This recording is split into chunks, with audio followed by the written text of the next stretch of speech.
अब पता नहीं क्या होगा।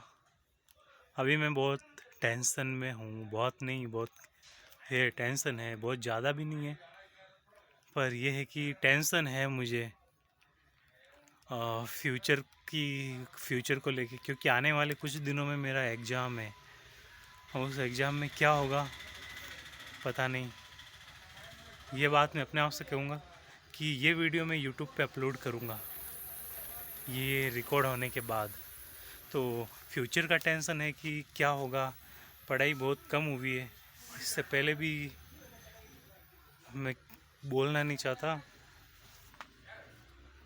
पर यह है कि अब जब मैं एग्ज़ाम दूंगा तो मैं ये चाहता हूँ कि मैं एग्ज़ाम में अव्वल करूँ, पास हो जाऊँ। मैं पास होना चाहता हूँ।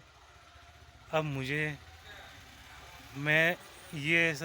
इस चीज़ का डर है कि मैं पास होऊंगा या नहीं होऊंगा, क्या अंदर से कॉन्फिडेंस नहीं है। पर अब मैं झूठ बोलने वाला हूँ। झूठ खुद से, भले ही वो झूठ होगा पर मैं उसको सच मानूंगा। हो सकता है ये मेरे लिए काम करे। मैं इतना सच खुद से क्यों बोल रहा हूँ, पता नहीं। पर यह है कि मुझे पास होना है, मैं पास हो जाऊंगा। मेरा एग्ज़ाम बहुत अच्छा जाएगा। अभी फ़ाइल के काम को लेके मैं थोड़ा टेंशन में हूँ। टॉपिक्स क्या क्या बनाऊँ, फ़ाइल का काम थोड़ा ज़्यादा है। 10 दिन ही बचे हैं एग्ज़ाम को। पता नहीं फ़ाइल्स कैसे बनेगी, पर बनेगी ज़रूर, बहुत जल्दी बनेगी। शायद किसी से हेल्प मिल जाएगी। सर भी एक बार में सेलेक्ट कर देंगे, फ़ाइल के काम को रिजेक्ट नहीं करेंगे। मेरा फ़ाइल का काम भी अच्छे से पूरा हो जाएगा। और उसके बाद जो मेरी पढ़ाई है वो तो 10 दिनों के अंदर इतनी ख़तरनाक होगी कि एग्ज़ाम में हर एक सवाल को देख के मुझे ऐसा लगेगा ये तो मैंने पढ़ा है, सब कुछ मैंने पढ़ा है और इतना अच्छे से पढ़ा है कि उसका मतलब 1 नंबर का भी सवाल होगा तो उसका मैं मतलब 10 पेज भर सकूँ, इतना कॉन्फिडेंस आ जाएगा। पर मैं ऐसा नहीं करूँगा क्योंकि मुझे पता है 1 मार्क्स के सवाल में कितने पेज भरने या कितना लिखना है। और एमसीक्यू को भी मैं अच्छे से हैंडल करूँगा। मुझे क्वेश्चन को देखते ही आंसर पता चल जाएगा कि इसका आंसर क्या है।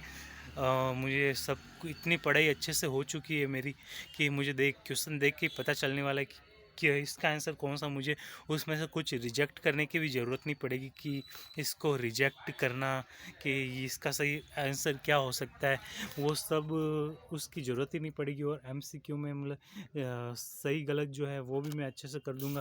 ये 15 मार्क्स तो पूरे के पूरे मेरे हैं। उसके बाद में जो आने वाले 5-6 क्वेश्चन होंगे 6-6 नंबर के, जिनमें से कोई 5 करने, तो उनको तो इतना डिटेल में लिखूंगा, इतना डिटेल में लिखूंगा कि मार्क्स तो काट ही नहीं सकते। मतलब वो मार्क्स तो पूरे के पूरे मेरे ही हुए।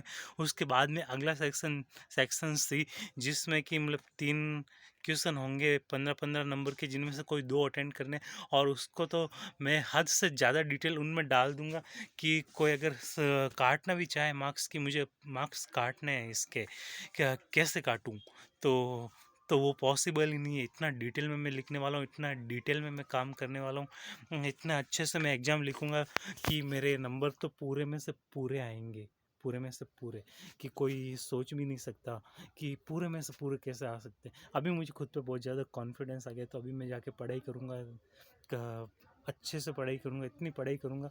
और मैंने बहुत पढ़ाई की है कि ये समझ जाना कि मैंने बहुत ज़्यादा पढ़ाई की, इतनी पढ़ाई की है कि मतलब पूरी बुक मैंने रट ली है, इतनी रट ली कि उसको कहीं से भी अगर हर एक पेज के साथ मुझे सब कुछ याद है कि कोई भी अगर जवाब दूं तो मुझे पता है कि वो कौन से पेज में है, कौन सा पेज नंबर अगर कोई भी बोले तो मुझे पता चल जाएगा इस पेज नंबर में तो वो चीज़ है। मुझे सब कुछ याद हो चुका है। अब तो बस तैयार है तो एग्ज़ाम के आने का, क्योंकि एग्ज़ाम तो मैं मतलब बहुत बढ़िया होने वाला है मेरा एग्ज़ाम जो है।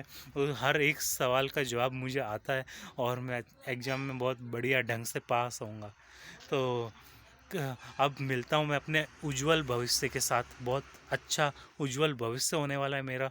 इसके बाद में तो मुझे सर्टिफिकेट मिल जाएगा, आई मीन रजिस्ट्रेशन नंबर मिल जाएंगे मुझे।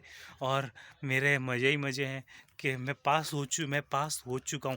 वाह, इतना अच्छा एग्ज़ाम गया कि मैं पास भी हो चुका हूँ। तो जय हिंद।